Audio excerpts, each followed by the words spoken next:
Very good morning, class.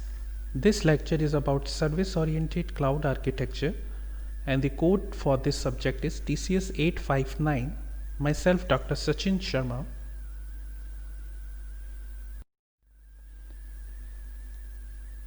We are discussing Unit 1.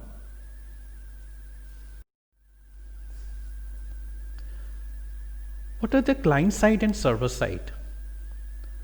You must have observed that if you talk about any program or a role of the developer, it has to be identified that that particular developer develops what, whether that developer is working on client side and whether the developer is working on the server side. So when we talk about this term, client side or the server side, basically both are the web development terms that describe where the application code runs. Being a developer, there is a distinction between front end and the back end. Although the client side and server side of front end back end, they are not quite same. If you talk about a serverless architecture, the serverless vendor host and assign resources to all server side process, and process scale up as application uses increase. So even though it is serverless, but still the allocation of the resources should be identified and define the functions which are related to the client side and the server side process. What is the client server model? The client server model consists of the user devices which can communicate through network with centrally located server, make sure the data communication is there. End user devices such as laptop, smartphone, desktop, they consider to be client of the server as they were customer obtaining service from the company. Client devices send requests to the server for web page or application, and the server serve up the responses. We understand this from an example. For example, if you want to search any website, what you do? You put the domain name, right? And you just click on search. In that case, the system that you are using, that becomes the client, and the domain that you are searching on the internet and from where it is fetched, that data, that become a server side. So in client server model is used because the servers are typically more powerful, more reliable than user device, and they also are constantly maintained and kept in controlled environment to make sure they are always on and available. This is very important. You are not going to visit that website which is down all the time, right?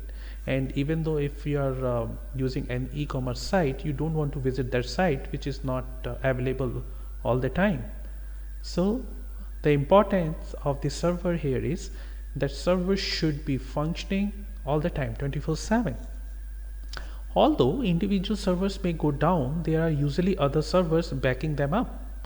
Meanwhile, users can turn their device on and off, or lose or break their devices, and it should not impact the internet service for other users. And that is why this client server model is very important. The servers can serve multiple client devices at once, and each client device sends requests to multiple servers in the course of accessing and browsing the internet. It doesn't matter whether client devices is working or not. Whichever device client would like to use, the server should be available 24/7 and should be available to the users. What is client side scripting and what is server side scripting? So if you talk about the script, the client side scripting means running scripts such as JavaScript on the client device, usually within a browser all kinds of script can run on a client side if they are written in JavaScript, because JavaScript is universally supported and other scripting language can only be used if the user's browser supports them. But the server-side scripts run on a server instead of the client. Often, in order to deliver dynamic content to web pages in response to user actions, server-side script don't have to be written in JavaScript, since the server may support a variety of language. So this is the basic difference between client-side scripting and the server-side scripting.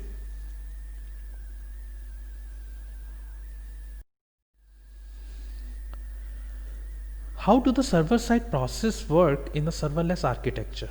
When we talk about the serverless architecture, which means all the server-side or backend process is still run on server instead of client device. So all the process is happening on the server side. There is no process which require the client devices, but they are not deployed on any specific server or set of servers.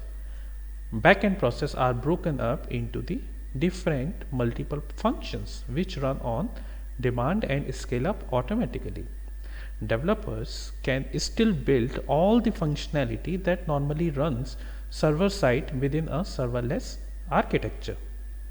So when we talk about the server side process work in serverless architecture, it has to be decided and identify in the backend that all the smallest functions are broken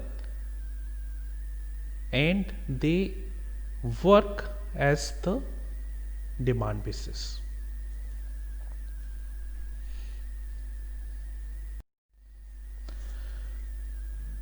Server-side programming.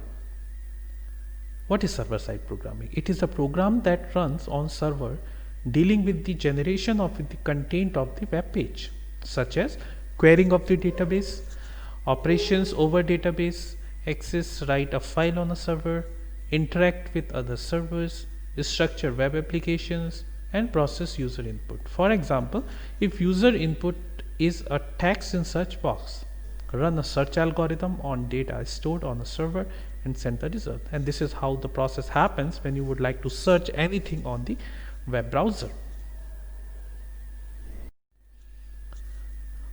There are a few examples. The programming languages for server-side programmings which are identified: PHP, C++, Java and JSP, Python, Ruby on Rails. So these are the programming language which are used on the server-side programming. So if you have interest to work on server-side programming, then you should know any of these programming language to work on server side. So that's it for the day. I hope you have enjoyed the lecture. Thank you.